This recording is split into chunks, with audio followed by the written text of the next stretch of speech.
I don't know if I have any choice, just like we talked about. So a lot of things that I look at, okay, and I never go back far, but this has been going on for almost 20 years, okay? So everybody knows me. I try to keep things very simple, okay? Why we wouldn't have been in this position 5 years ago. The only reason that we're in this position now is because 18 months ago or a year ago, there was tractors and road movement, okay? I'm riding by and I'm looking at things and oh my God, I'm panicky right now. What's happening? That's when it started. You know, I really feel like if we'd have been a little bit more proactive, we could have resolved all this 3 or 4 years ago, got Trappe up to speed, got to, and started really communicating and getting in their meetings and say, look, have you guys got a plan for the new development and let's understand how it's working. So unfortunately, they've been doing their own thing, and now at the last moment, in the last 12 months, everybody's going crazy. So, there is a little bit of blame on the other side for not doing their homework, okay? So we're thrown in a position as a council is passing 281. All of a sudden, things fly up in the air about what is 281. Let's dig into 281. So 281 is allowing them to move forward with their municipality. They sign contracts. County's out of it. That's between the municipality and the developer. Look, I live here, I fish here, I hunt here. I hunt right next to one of the streams. So this means a lot to me. Yeah. Dr. Harris, I hunt right beside his property. Yeah. Yeah. So don't think for 1 second I'm not sitting in that tree stand thinking, I want this healthy, I want it safe, I don't want to do any harm environment stuff. I don't want to harm the environment. So I really feel like it's time to move forward. The other thing that I've been involved in and been around here all my life, you have the Easton Club, you have the Easton Village. Easton Village probably has 450 homes. It's taken 13 years to get 450 homes there. Okay, so let's not jump too far out. We're not going to have 25 homes next year. We're going to have time to understand the developers' plans, the infrastructure, how we're going to go ahead and upgrade the schools, the police, the fire. We're going to have all that time to spend with your municipality as a council to help them and budget for them. So there's a lot of moving parts. I'm happy for Trappe. We all should be excited for Trappe. We should support Trappe. I want to support things that are good for the municipalities. But there's one thing we need to do. We all need to work together with the other municipalities, to understand what their development is. And we need to probably control it a little bit better and see who's doing what and communicate better. That's what we need to do. My whole career, I've been doing this for 37 years, okay? I'm not a developer whatsoever. And people's perception is I'm a developer. I'm not. Dave, you want to build a new house, you come to Chuck and say, I got a set of plans. I'm thinking about building a home. That's what contractor I am, a general contractor. I do custom stuff. So it's not unusual that I would have thought that this was going to take place. It's good times in the last several years. Buildings coming back, okay? The environmental community should have been a little bit more proactive and help understand about the plant in Trappe. It's not an ENR plant. We all know that now. We've all dug in the weeds a little bit and got into a little bit more detail on how we want to be as a county, and I want to be an ENR county, you know. But that train already left.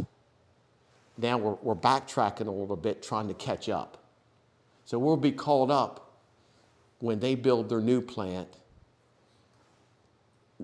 in about 18 months, and then within 3 to 4 years, Trappe will have theirs up and running. So that's what makes me a little bit sort of educational for everybody, that let's not let this happen again. Let's keep up on what kind of developments are coming, and looking what's around the surrounding areas. If we're all conscious of this, you know, we have a new development going out there, I guess, out there on Oxford Road, you know. So they need to be proactive and see what's around and get into that and see what the future is going to be out there, you know. We're concerned about the 100 houses hooking up, okay? But there's development in the town now, and all that's going to it.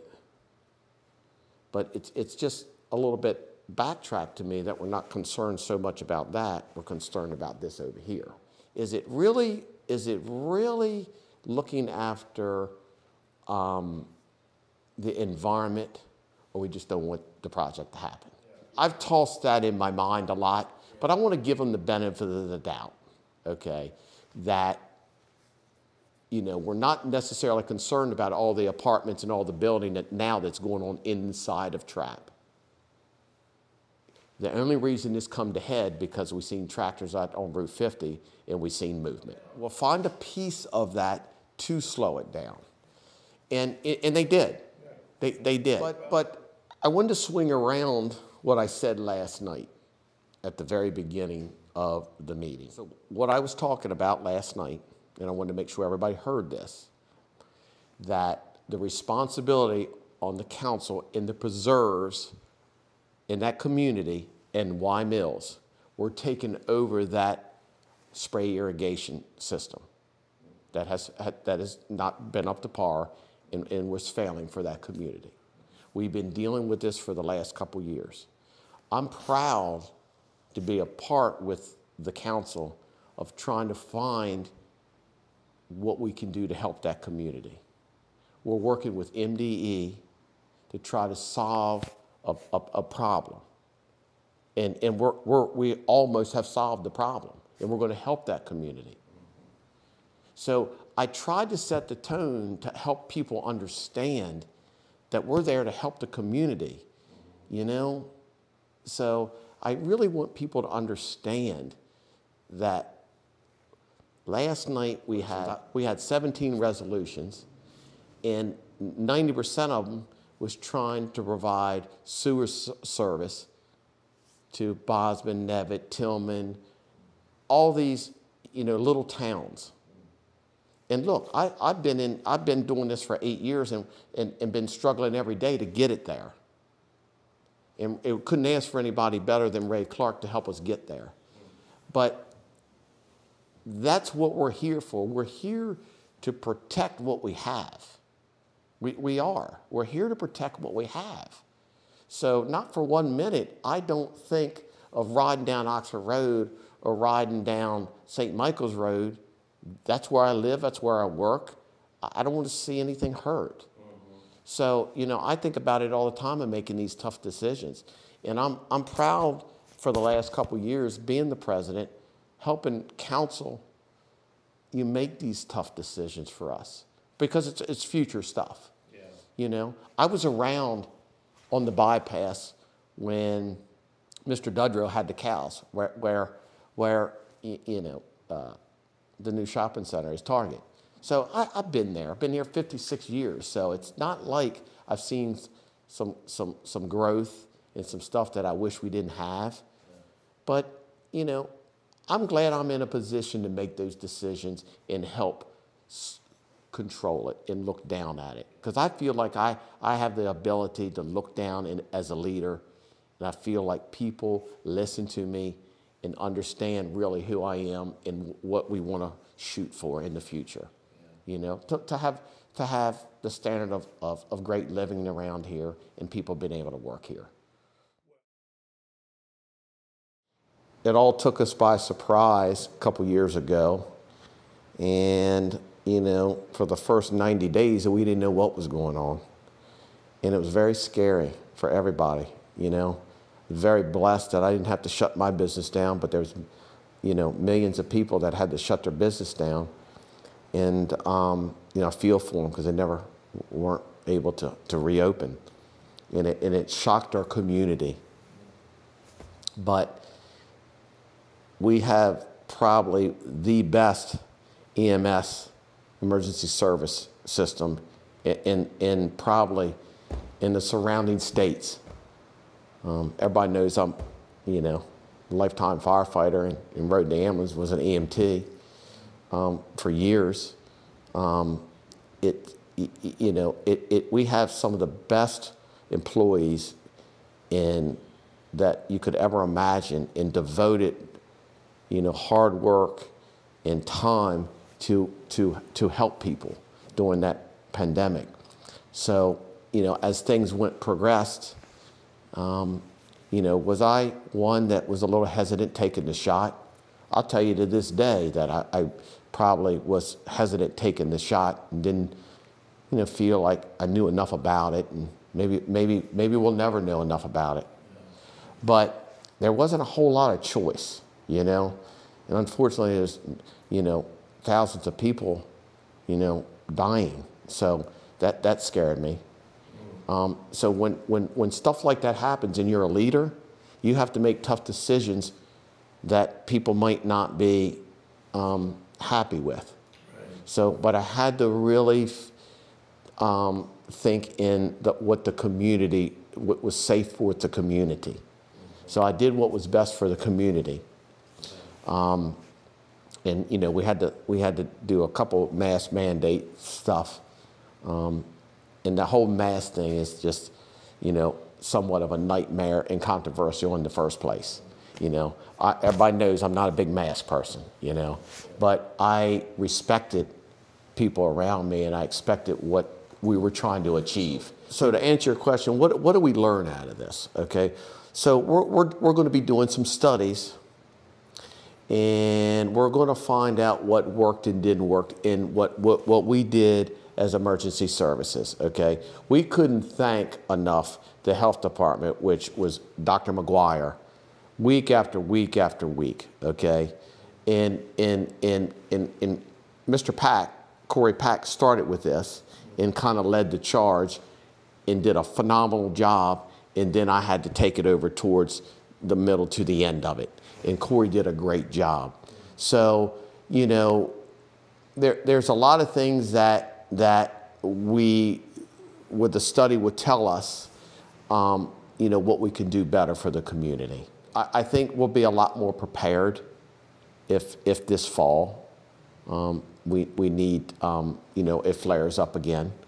We're going to be more sensitive about, you know, how we, you know, operate services. We're going to be a little bit sensitive on what the mask means. We'll know a little bit more about the mask stuff.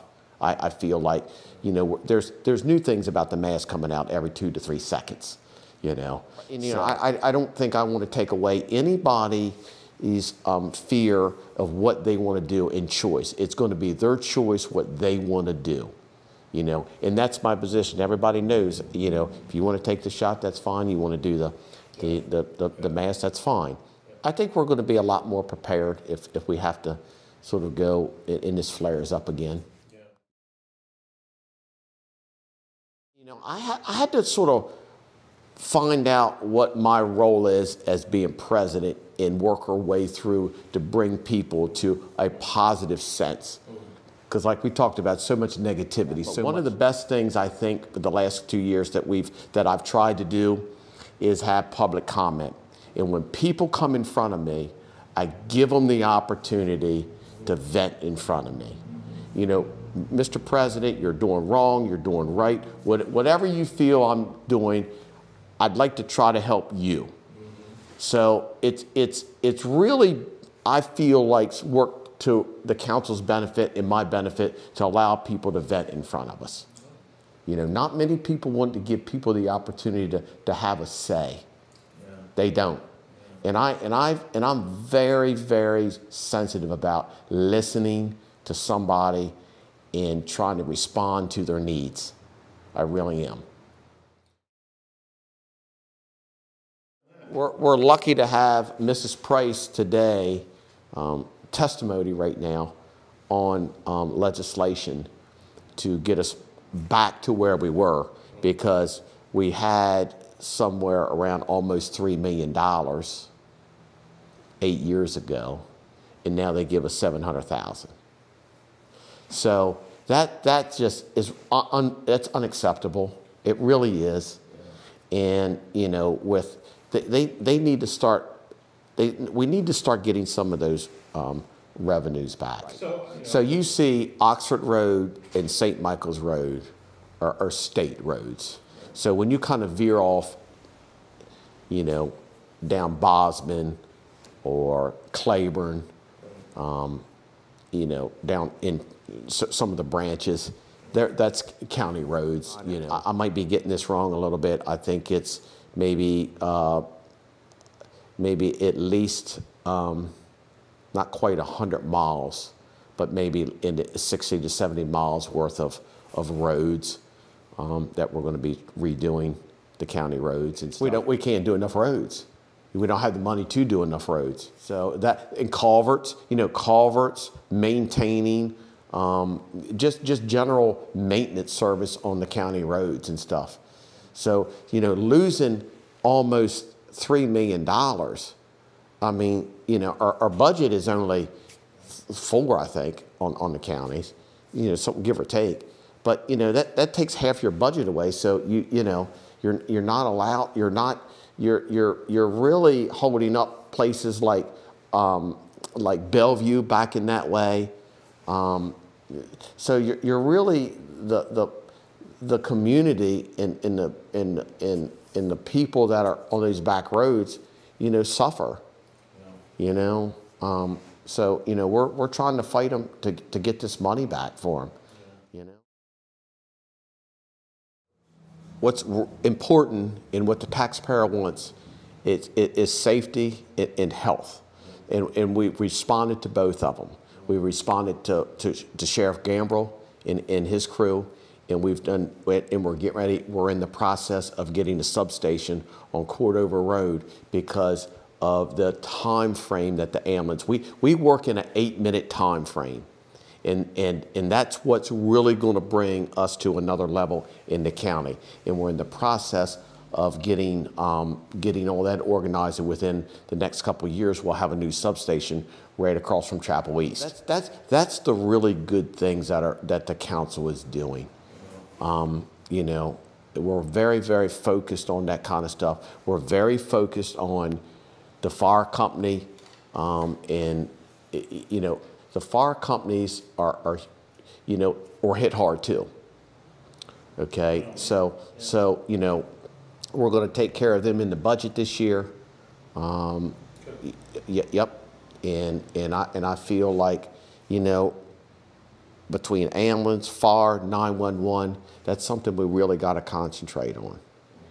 They were on the front lines, and they're always on the front lines, and that's what people want: protection and safety.